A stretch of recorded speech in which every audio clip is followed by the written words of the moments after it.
In the winter of 1944, the night sky over Germany was no longer a sanctuary. It was a killing ground. For the pilots of the Nachtjagd, the Luftwaffe's night fighter force, every sortie was a gamble with fate. They were the guardians of the Reich, but as the war turned against them, the guardians began to fall. This is the story of the final year of the German night fighter force. A year defined by desperate tactics, technological innovation, and the tragic loss of some of the Luftwaffe's most brilliant minds. It is the story of wild boars, jazz music, and the princes who died in the dark. As January 1944 began, the Nachtjagd was under immense pressure. The Allies were preparing for the invasion of Europe, and the night raids on German cities were becoming more frequent and more deadly. The force was stretched thin, and the cost of maintaining the defense was measured in the lives of its most experienced commanders. The human cost was immediate and severe. On the first night of the new year, Paul Samaitat, a commander with 29 victories, was badly wounded by defensive fire over Berlin. He attempted a forced landing in the woods near Buchberg, but the aircraft ground-looped, killing the crew. He was posthumously awarded the Knight's Cross. Disaster struck again in late January. Manfred Mürer, a leading ace with 65 kills, was killed in a collision with a Lancaster raiding Berlin. His Heinkel He-219 plunged to earth locked with the bomber. But the most devastating loss was yet to come. Prinz zu Sayn-Wittgenstein, a man virtually possessed by the night fighting creed, took off to intercept bombers over Magdeburg. He had already shot down 4 aircraft. As he prepared for a 5th attack, his Ju-88 was hit. He ordered his crew to bail out, but he attempted an emergency landing at Stendal-Borstel. He dropped too low. The undercarriage sheared off on impact. The machine crashed heavily, burning. The prince was found nearby, succumbing to injuries from the crash. He had 83 victories. General Kamhuber paid tribute to the fallen prince, saying, "The night fighters have lost their best." He noted a cruel pattern of fate, where the very best, like Richthofen and Mulders, were killed in the full bloom of their youth. It was the start of a bad year for Germany, but for the Nachtjagd, it was a year of adaptation. To survive, the Luftwaffe had to change how they fought. The old Himmelbett system was struggling against new Allied countermeasures. The Germans introduced a new tactic known as wild sow, or wild boar. But there was another, more sinister innovation. This was Schrage Musik, or jazz music. It was a system of upward-firing cannons installed in the night fighters. The pilots would fly beneath the bombers, invisible in the darkness, and fire straight up into the vulnerable belly of the enemy aircraft. It was a deadly weapon that remained effective until the end of the war. The bombers often exploded without warning, leaving the crews with no idea what had destroyed them. Amidst the losses, new leaders rose.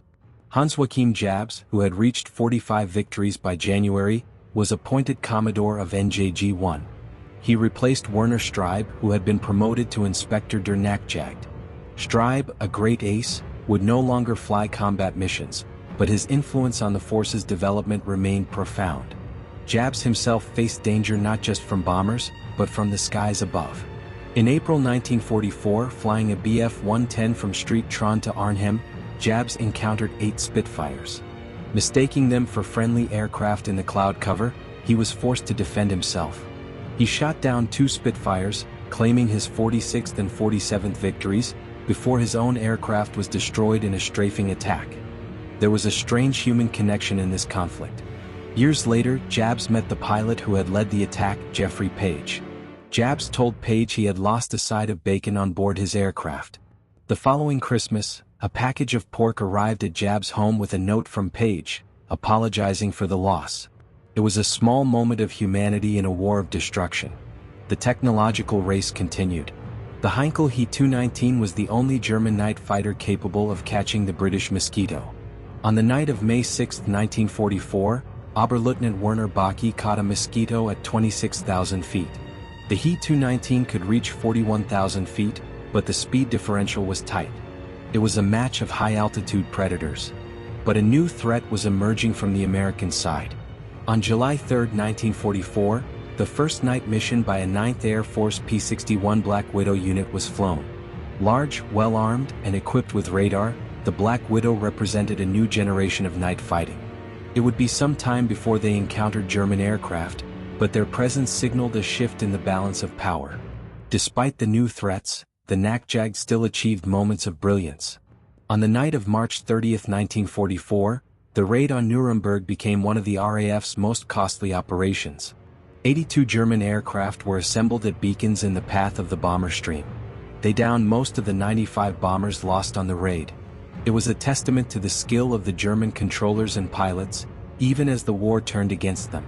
As the war progressed, the Eastern Front collapsed, forcing the withdrawal of several Luftwaffe units. One of these was NJG 100, the Railway Night Fighter Unit. Paul Zorner, a leading expert, took command of its 2. Grupp. He and his radio operator, Heinrich Wilke, remained a team through transfers to NJGs 3 and 5. Wilke was decorated with the Knight's Cross, one of the few radio operators to receive such an honor. Zorner scored his 59th and last victory in January 1945. In December 1944, Hitler launched a counterattack through the Ardennes. The Nachjagd was tasked with hazardous night ground attacks to exploit the lower level of Allied tactical air activity. These sorties were separate from regular interceptors, and the wastage of experienced crews was accepted. Only limited success was achieved as the Allied armies rolled on. By the end of 1944, the Nachjagd had reached its wartime peak of about 800 aircraft. But this was a 35% expansion since 1940, which did not compare favorably with the doubling of the German day fighter force. From this point, the strength would gradually decline until the end of the war.